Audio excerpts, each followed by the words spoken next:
Hey guys, welcome back to my channel. In today's video I'm going to be sharing with you a Christmas in July video.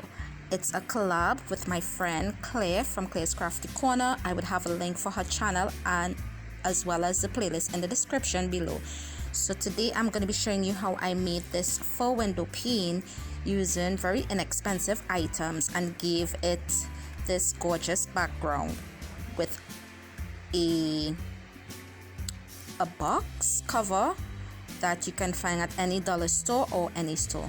First, I took some wooden rulers. This I had previously used on a project and it broke apart, so I used that as well as some cedar strips. I cut it down to size. I would have the measurements in the description, and as you can clearly see, I mitered the edge of the two top pieces. Those were 12 inches and the two side pieces were 10 inches.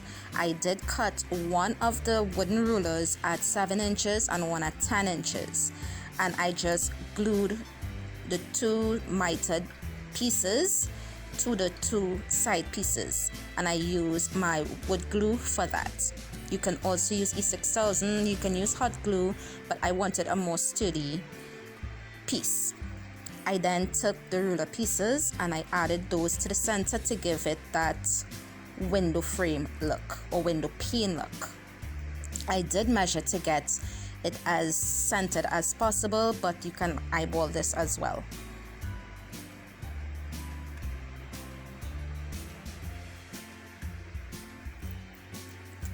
I absolutely love how this piece turned out. It's very simple to do and very easy, but yet it's a very classic, and I love the vintage look and feel I get from this piece.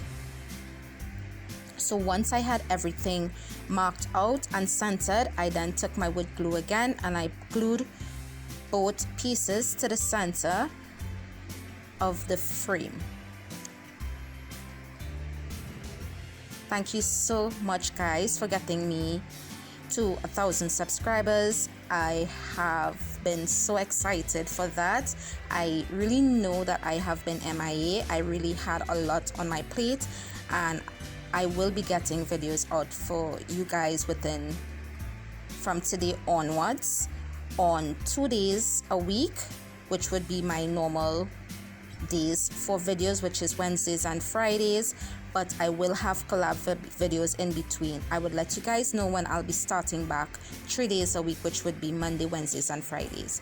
So with that being said, I took some large clamps. You can also purchase this at any dollar store, and I clamped those pieces down so that they can dry in place instead of falling apart. Once they have dried, I remove the clips and I use my white acrylic paint. You can use chalk paint, my apple barrel paint, and I just gave this 2 coats on the front as well as the sides and the insides. You can use whatever color you choose, but I love how the white goes against my dark walls, and I will be putting this piece in my daughter's room for Christmas. I then took this gift box that I had from last year, and I love this vintage Santa and snowman pick that it had on the front. So I just traced the frame and I cut it out to size, and I glued that to the back of the frame. You can make this piece larger, you can make this piece smaller, you can use gift bags if you have that. Let your imagination run.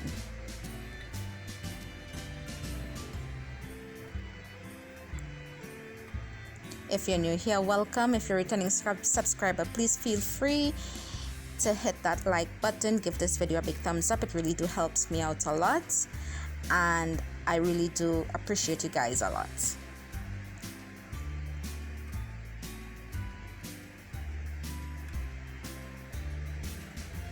Once everything was cut out, and as you can see, I'm remeasuring and it was a little bit too long, so I just trimmed the edges. And once it was glued down, I added a jute hanger to the back. You can also add one of those sawtooth hangers if you have that on hand, but I use some jute because why not?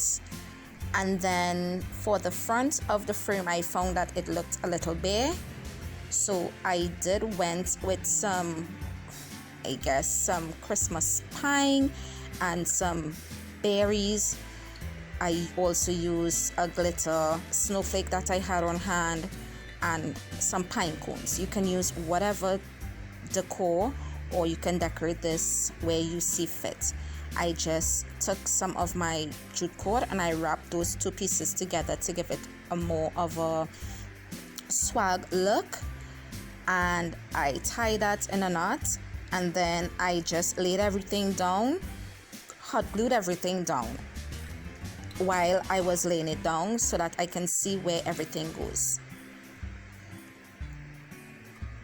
So here you see me just lay it down to make sure that it looks good, and then I hot glued it, and then I started placing the smaller decorations on top and gluing as I go.